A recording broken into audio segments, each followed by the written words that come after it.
My name is Acosta. I'm from Point, Indiana. Majestics Chicago Car Club. I'm building a 1964 convertible super sport.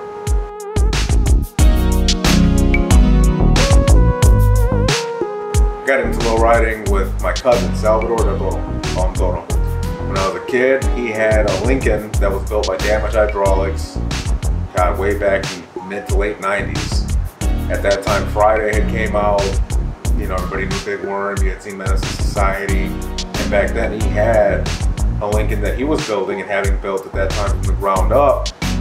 So to be obsessed with it on TV, from the music videos and everything, and then to be able to jump in your cousin's car on the weekend and hit through motion, put the lights on, the music going, I fell in love with it, and it became an obsession right off the bat.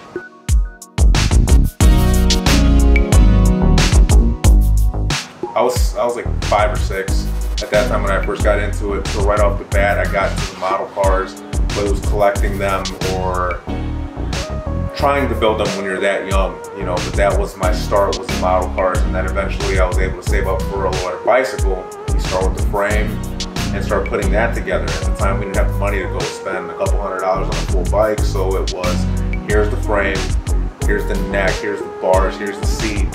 Put it together. So even back then, I didn't even realize that until now. I started putting all that stuff together way back then.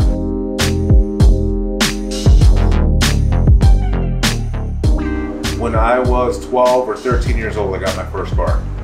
My uncle made me work for it. He used to be an alley mechanic when I was a kid, and he wasn't the type to just hand you money.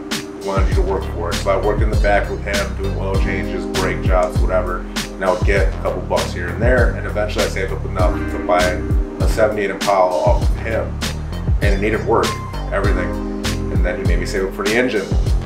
By 13 or 14, him, I, and my father, they were guiding me to put that motor in the car back then. So clearly didn't have a license, they just wanted me to stay busy. But that was my very first car when I was a kid, it was a 78 4-door Impala. I was 13 or 14 years old when that thing first started running. It was really cool to see that as a kid. Hear it come to life and all that. It keeps you busy, it keeps you out of trouble too.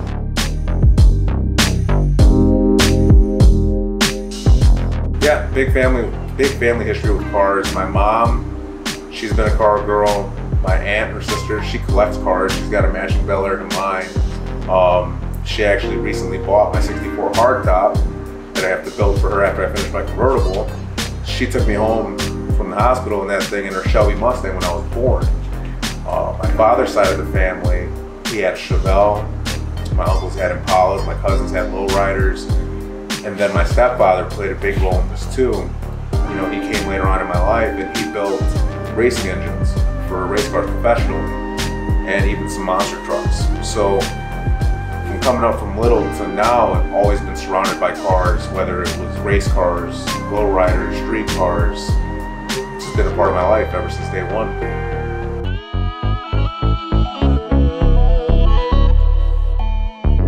Being a part of that car club means everything to me. That's family. I never really expected that to happen. I've always been a solo rider myself. And then a few years ago, I was approached by 1 or 2 of the members from Majestics Chicago, and they said that, oh, you're from Indiana, you're building an Impala. I'm like, yeah.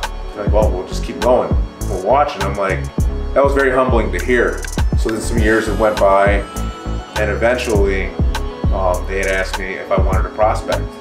So for that really opened up a big door for me with the community that I'm in now. The brothers, it's all family.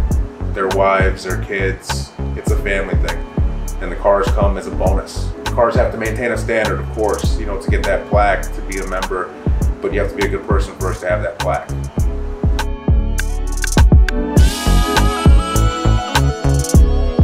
So with the 64 Impala, that had always been a dream car of mine. God, I can't even tell you for how long since I was a kid. They've always been iconic, but since I was little, I've always been obsessed with them.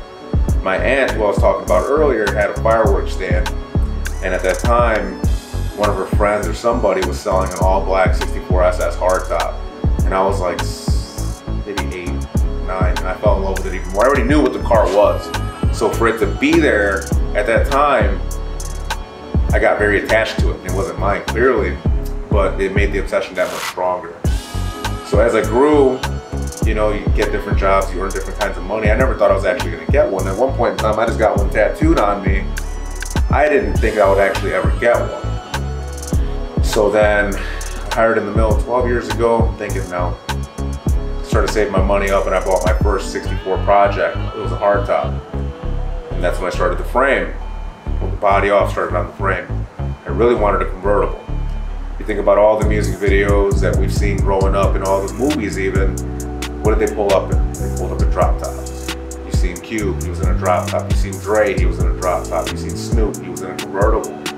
So to me, that was like top of the line lowrider, at least, you know what I mean? So to get my hands on one, it's everything I've always dreamed about since I was a kid. It's not a materialistic thing, it's just fulfilling a dream.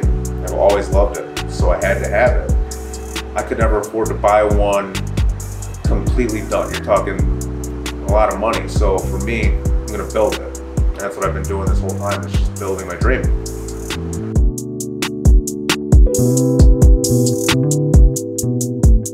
One of the biggest challenges with the car was when I had the car sandblasted.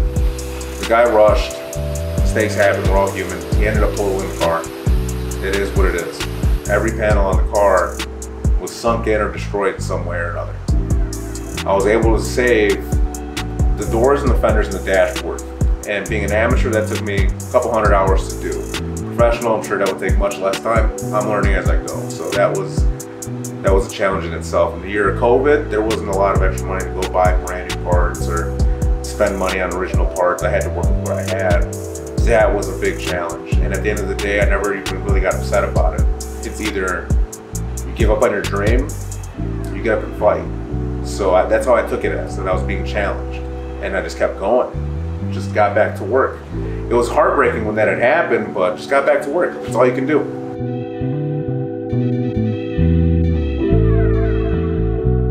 Each lowrider is going to match the person, really. Each lowrider reflects on the owner or the builder.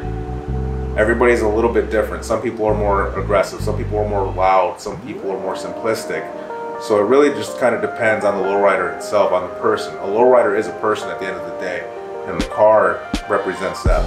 It's got to be low, it's got to look good, it's got to smell good, it's got to shine when it's pulling up, and when it's parked, it's got to be profiled. Whether it's on the ground, with the nose up, you got to profile your car.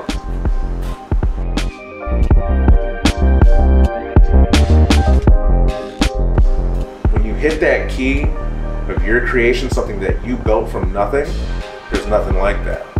When you hear those pipes in the back of the car, when you hear that engine turn over, when you snap that front up, that's yours. And I'm not hating on the buyers, but you cannot buy that feeling. When you start up something that you started from the dirt, you know what I mean? You can't buy that. That's an accomplishment. That's where I appreciate the build. I've seen some guys take cars that were nothing and turn them into masterpieces. That feeling, you can't buy that. You can't buy that. They thought it at home, backyard boogie. I mean, they started with nothing in the dirt and turned it into something that belongs in a magazine. So it just really depends on what you want. You know, some people want to buy and get in there. I'm not hating on it. That's a luxury. That's a blessing to be able to do that. It's also a blessing to be able to build. God gave you the hands to do it and the drive to make these things happen. That's a blessing too. So I'm not hating on either one. But for me, I like to start from the mud.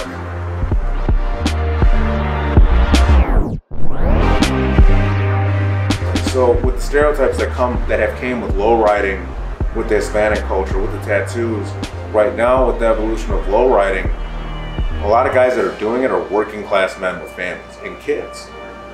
At this point in time, we're actually finally beating the stereotype.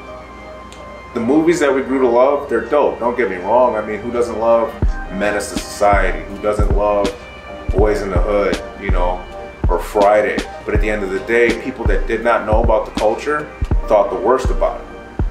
And for now, these cars are being celebrated. The culture is being celebrated as art. And I think that's a good way of beating the stereotype that's been carried for so many decades amongst our culture and our people.